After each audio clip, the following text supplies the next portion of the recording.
আজ থেকে ৯ বছর পূর্বে ২০১৫ সালে একজন বিখ্যাত প্রকৌশলী টি বীরাম্মানির হাত ধরে ত্রিপুরায় গড়ে উঠেছিল বীরাম্মা কালী মন্দির। দক্ষিণ ভারতীয় সংস্কৃতির আদলে নির্মিত এই মন্দিরটি রাজধানী আগরতলা থেকে কিছুটা দূরে মেলাঘরের রাঙ্গামুড়ায় অবস্থিত। রাজ্যপাল ইন্দ্রসেনা রেড্ডি নাল্লুর হাত ধরে গত রবিবার থেকে মন্দিরে শুরু হয়েছিল ৩ দিন ব্যাপী উৎসব। আজ এই উৎসবের শেষ দিন।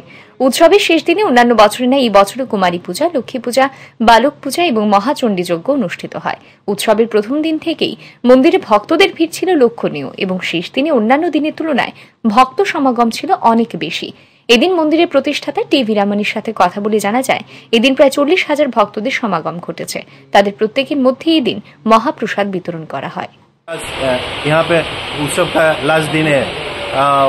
उपस्थित भक्तों का अंदर आप जो प्रसाद देगा, इसमें सर कितना लोग होता है आपका अंदाज?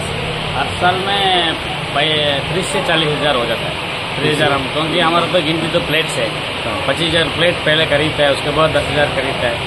फिर भी लोग बड्डी में लेके जाता है 30,000 लोग आराम से खाए, बहुत लोग ही देता है। सर ये जो प्रसाद आप अरेंज करता है, ये कैसे है? मतलब कहाँ के पैसा कोई देता है ना? इंसाफ, माँ का इंसाफ वेरी क्लियर है। प्रसाद सबका हाथ से होना चाहिए, तो इसलिए बाकी खर्चा हम लोग देखेंगे, मैटर नहीं है, कोई इश्यूज नहीं है। प्रसाद सबका प्रसाद है। एक एक घर पे जाकर तेल, चावल, चावल लेकर आए।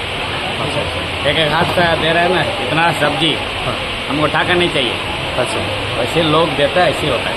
Bureau report, RE news.